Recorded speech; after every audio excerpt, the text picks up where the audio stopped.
Il était finaliste du Challenge des créateurs 2015. Thomas Lebihan est un jeune entrepreneur qui poursuit une tradition familiale, la production de charbon artisanal. Par son activité, il régénère en plus une partie de la forêt du Maïdo qui a été incendiée en 2012. On le retrouve tout de suite dans les Hauts-du-Tevlav. À 1400 mètres d'altitude dans la forêt du Maïdo, en plein parc national, on peut entendre des tronçonneuses. Thomas Lebihan et son équipe débitent les bois brûlés lors de l'incendie du Maïdo de 2012. Une concession accordée par l'ONF, ce jeune entrepreneur peut exploiter la forêt jusqu'en 2024 pour produire du charbon. L'objectif, c'est d'enlever tout ce qui a brûlé, donc par rapport à l'incendie du Maïdo, et enlever aussi tout ce qui est d'épaisse végétale et qui nuirait à la forêt en fait du coup. Donc comme vous pouvez voir, il y a deux types de bois, donc il y a de l'acacia, donc l'acacia aussi, bon voici il a brûlé, ou l'acacia vert, donc ça c'est enlevé. Après il y a aussi le tamarin, donc comme ça. Pareil, ça c'est l'incendie qu'il y a eu, donc on enlève tout ce qui a brûlé. Et puis il faut savoir aussi qu'il y aura des bois, donc comme les gros troncs comme ça sera destiné à la scierie pour la fabrication des meubles. Donc ça je laisse porter et puis ça sera enlevé par l'ONF pour la scierie. Moi je récupère tout ce qui dit les branches, etc. Et ça sera transformé en charbon par la suite. Donc voilà, nous on procède au nettoyage du site maintenant du coup. Donc ça évite à l'ONF de mettre des frais en plus pour pouvoir enlever tout ça. Donc nous on se charge d'enlever tout ce qui dit le bois, etc. Et puis laisser le terrain libre et propre pour qu'ils puissent replanter plus facilement par la suite. Donc il y a pas moins, je pense, aux alentours des 2000 hectares. Donc il y a de quoi faire encore de longues années, on va dire. On commence par étapes, donc on commence de Maïdo vers Tevlav. Et puis voilà, comme vous pouvez voir, il y a déjà des endroits qui ont déjà été exploités par moi. Et au fur et à mesure, on traverse dessus et on ferme vers Tevlav du coup. En fait, ça fait partie du processus de régénération du coup, parce que ils vont replanter du tamarin à l'arrière. Mais pour pouvoir replanter, il faut enlever ce qui a brûlé. Et c'est là j'interviens pour enlever en fait. Et là, il y a la repousse d'acacia derrière. Donc ça, c'est mon avenir en fait. C'est que quand j'aurai enlevé tout ce qui a brûlé, il faudra que j'enlève tout ce qui a repoussé.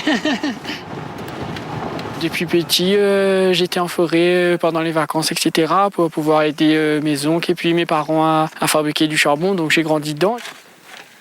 C'était des fourneaux, c'est-à-dire que c'était du bois entassé avec de la terre et de l'herbe, etc. Et puis au fur et à mesure, en regardant les techniques, j'ai pu moderniser et puis apporter une touche de modernité à cette fabrication de charbon avec maintenant les cuves, les fours qu'on utilise pour bouler le bois. Aujourd'hui, le charbon cuit dans ces cuves à pétrole de récupération ou des citernes de camions coupées en deux. À partir de la mise à feu, donc ça a été fait hier par exemple, il faut compter à peu près 24 heures pour la cuisson, donc en moyenne, voire un peu moins. Après tout dépendra du bois, donc si c'est un bois vert, donc ça prendra un peu plus de temps, et si le bois il est sec, ça prendra moins de temps.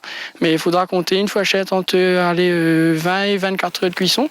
Donc l'extinction c'est assez simple, donc il faut ramener la terre tout le tour et couper l'arrivée d'oxygène pour qu'il n'y a plus de flammes à l'intérieur.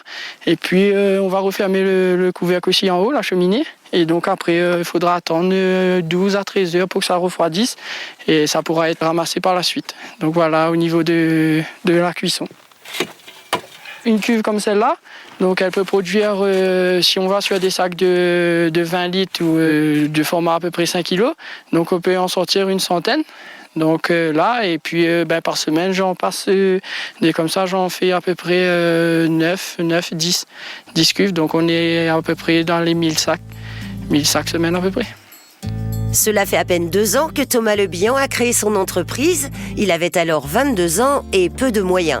Aujourd'hui, il emploie 2 personnes, des jeunes originaires comme lui de la plaine des Cafres, où il n'est pas facile de trouver de l'emploi. Bon, on fait les gars, elle est bon? Ça va? Il va se dire? Pas trop de coucher, elle est bon? J'étais en emploi dans une grande surface et puis ça me plaisait pas vraiment, donc j'ai dû arrêter.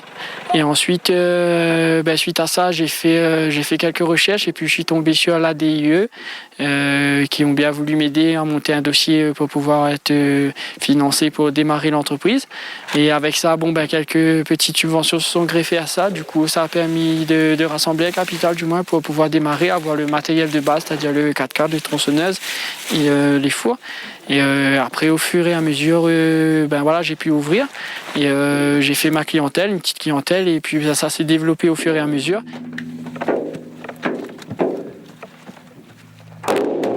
J'emploie occasionnellement des emplois TTS, du coup, qui complémentent un peu les gars qui sont déjà là.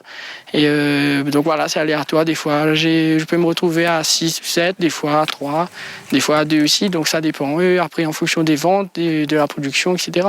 Et aussi de la météo, du coup. Il ne faut pas forcément de grosses qualifications pour pouvoir pratiquer ce métier-là. Donc ça touche beaucoup de gens du coup à La Réunion qui n'ont pas beaucoup de diplômes et beaucoup de qualifications. Et puis suite à ça, j'ai pu avoir des gens de Saint-Leu, de la Plaine des Cafés, un peu de partout, et qui veulent bien venir essayer, faire, etc. Et puis en général, ça se passe super bien. Il n'y a jamais eu vraiment de soucis au niveau des employés. Et puis ils aiment bien, donc il y a une super ambiance aussi, donc ça va. Puis constamment en nature, quand je suis pas en train de faire du charbon, je suis en train de courir ou faire du vélo. Voilà, ça me plaît.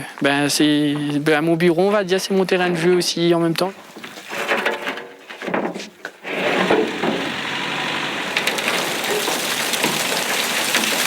Parce que les morceaux sont déjà propres et présélectionnés à l'avance. Et puis ça a été mis en sac comme ça directement. Pour préserver la qualité, etc. Donc dès que ça sera sorti du four, ça sera directement mis en sachet, il n'y a aucun intermédiaire, etc. Pour préserver la qualité en fait. Donc voilà. Il faut savoir que plus c'est gros, plus c'est aéré, donc plus il y a d'oxygène dans le charbon et puis ça fait une intensité plus importante. Donc du coup, c'est pour ça que ça reste de qualité. Après, à la base, ça reste un bois de qualité parce que c'est du tamarin, de l'acacia. Donc, chose que les Réunionnais ici ils savent. Donc voilà, là-dessus, il n'y a aucun doute pour la qualité. Après, comme il y a des gros morceaux et que c'est un bois de qualité, donc forcément, par la suite, ça reste un charbon d'exception, on va dire.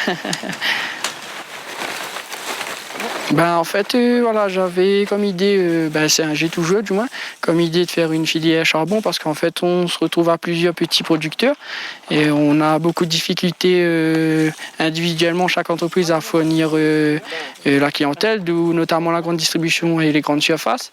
Donc l'idée, ça serait de regrouper tous ces différentes petites structures et de créer une grosse structure où là, vraiment, tout le charbon sera centralisé et puis on pourra redistribuer là, notamment sur la grande distribution, etc.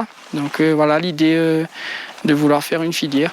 Et puis ça sera aussi le moyen de pouvoir concurrencer tout ce qui dit charbon d'importation parce que là-bas c'est des gros volumes étant donné que c'est des grands pays.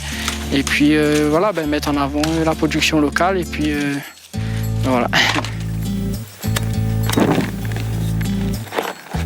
Voilà, c'est bon pour la mise à fait. Il faut laisser prendre et après parti.